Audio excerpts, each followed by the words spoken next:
Bueno, hoy vamos a hablar de los diagramas de componentes. Los diagramas de componentes son uno de los tantos diagramas que posee UML.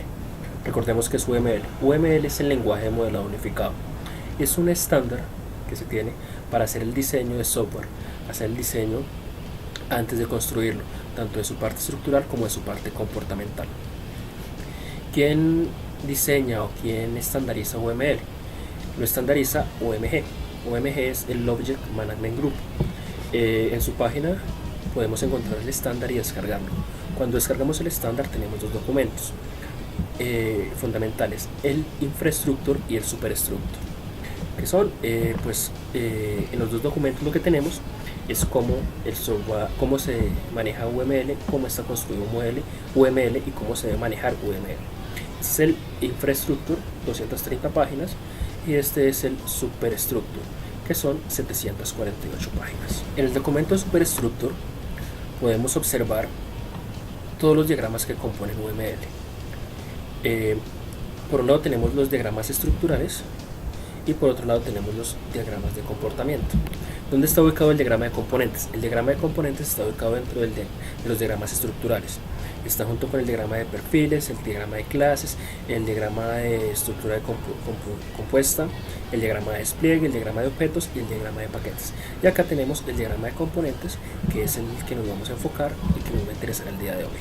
Entonces vamos a navegar por el documento y en el documento tenemos el diagrama de componentes y toda la especificación, el overview, toda la parte que nos explica. Es importante saber qué es un componente. Un componente básicamente representa una parte modular del sistema que se encapsula, y detrás del componente pueden haber varias estructuras. Podemos tener diferentes clases, tener programación orientada a objetos, podemos tener diferentes métodos, podemos tener diferentes artefactos o piezas de software. La idea del componente es que a través de interfaces él encapsula toda la funcionalidad que tiene dentro y la muestra a través de las interfaces. Ya vamos a ver cómo se manejan esas interfaces.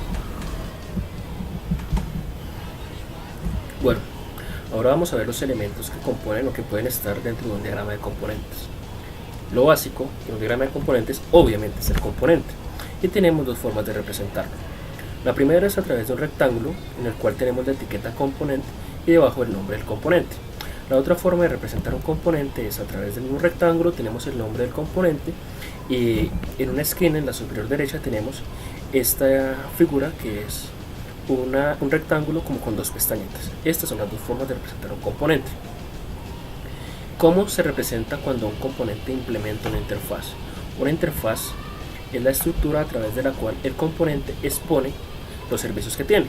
Entonces, para implementar una interfaz tenemos una línea y un circulito que nos representa la interfaz. Otra forma de representar la interfaz es a través de un puerto. Un puerto se detalla cuando necesitamos exponer a través de cuál puerto o de cuál enlace se va a proveer la interfaz. Y el puerto es un rectángulo en el borde del componente. Acá miramos cómo un componente usa la interfaz. La interfaz es una línea con un semiarco que es la que nos provee que vamos a requerir una interfaz. Tenemos cuando un componente requiere una interfaz o accede a una interfaz a través de un puerto, y tenemos un puerto un poco más complejo. Entonces tenemos un puerto que a través del mismo puerto proveemos dos interfaces y requerimos una interfaz. Esos son los elementos grandes que tenemos en el diagrama de componentes. Ahora vamos a observar las relaciones que se tienen dentro de un diagrama de componentes. La primera es la realización de un componente. Cuando un componente realiza algo, es cuando el componente realiza una interfaz, y es cuando detallamos más la interfaz que tiene. Tenemos el conector de ensamblaje, otra forma de representar el componente, que es cuando una interfaz provista accede a una interfaz requerida, y tenemos un conector delegado. Entonces, de esta forma hemos visto los elementos que tiene el diagrama de componentes. Ahora vamos a ver unos ejemplos de cómo utilizar los diagramas de componentes. Directamente de acá del documento del Superstructure nos dice cómo se deben utilizar. Tenemos el componente order, que provee dos interfaces, el item location y el tracking. y a la vez requiere tres interfaces: person, invoice y orderable item. Tenemos una forma de ver el componente un poco más detallada. Tenemos el componente y acá nos especifica las interfaces que son provistas y que son requeridas. Esta es la forma que tenemos de que el componente detalla las interfaces que tiene. Recordemos que una interfaz se detalla con un rectángulo a través de la etiqueta interfaz para diferenciarla de una clase normal. Entonces recordemos que el componente anterior tenía o proveía dos interfaces y requería tres. Entonces acá estamos mirando una interfaz que es el order entry. Interfaz la provee. Por eso acá en la relación que se tiene es que el componente realiza esta interfaz. Miremos acá el order entry, que es una de las interfaces provistas, y acá tenemos una de las interfaces requeridas, que es person. Entonces acá el componente realiza la interfaz order entry y acá el componente usa la interfaz persona. Vemos ahora una vista un poco más compleja para representar los componentes. Entonces tenemos el componente con la interfaz requerida, la interfaz provista por este lado, y dentro tenemos dos clases, la clase order header y la clase line item. Y tenemos una relación directamente del diagrama de clases, que es la composición. En este caso tenemos un componente complejo con sus componentes internos. Entonces tenemos el component store y dentro de él observamos componentes internos: el componente order, el componente customer y el componente product. Vemos las interfaces y cómo se realiza la comunicación entre la interfaz provista y la interfaz requerida acá, entre los diferentes componentes internos. Y también tenemos a través de los puertos las interfaces requeridas y las interfaces provistas del componente mayor en este anidamiento de componentes. Bueno, ahora vamos a ver cómo realizar diagrama de componentes en algunas de las herramientas que están hechas para hacer el diseño y para que no tengamos que dibujar a mano, sino que nos proveen los elementos para hacer los diseños. Esta es una herramienta que se llama DIA, es software libre. Vamos a ver cómo se maneja el UML. Entonces vemos acá una de las hojas, nos muestra los diferentes elementos que tenemos. Simplemente es seleccionar el componente, ponerlo acá, decir el nombre del componente. Entonces este componente se va a llamar orden. Tenemos otro componente que va a ser el cliente, que es de algunos de los ejemplos que ya hemos visto. Tenemos otro componente que va a ser factura. ¿Cómo los comunicamos?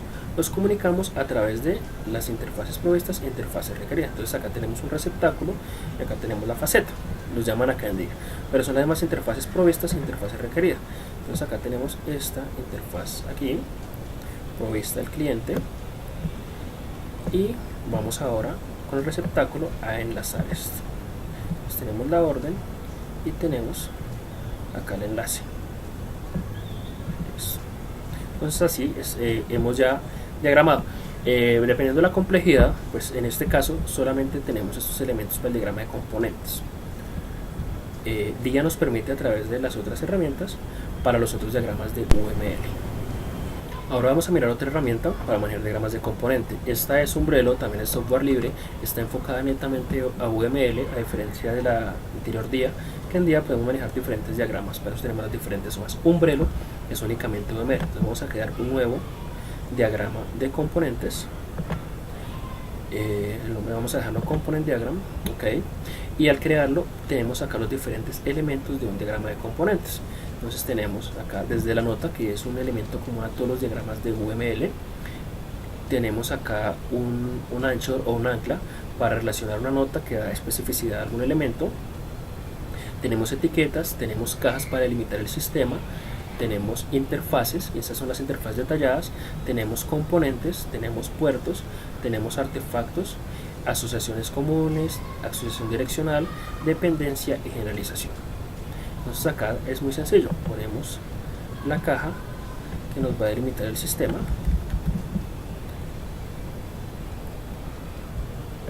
Vamos a seleccionar para agrandarla un poco.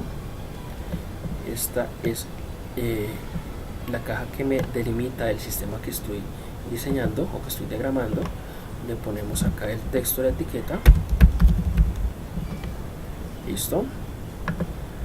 Después de poner el texto de etiquetas, y ya empezamos a meter los diferentes elementos.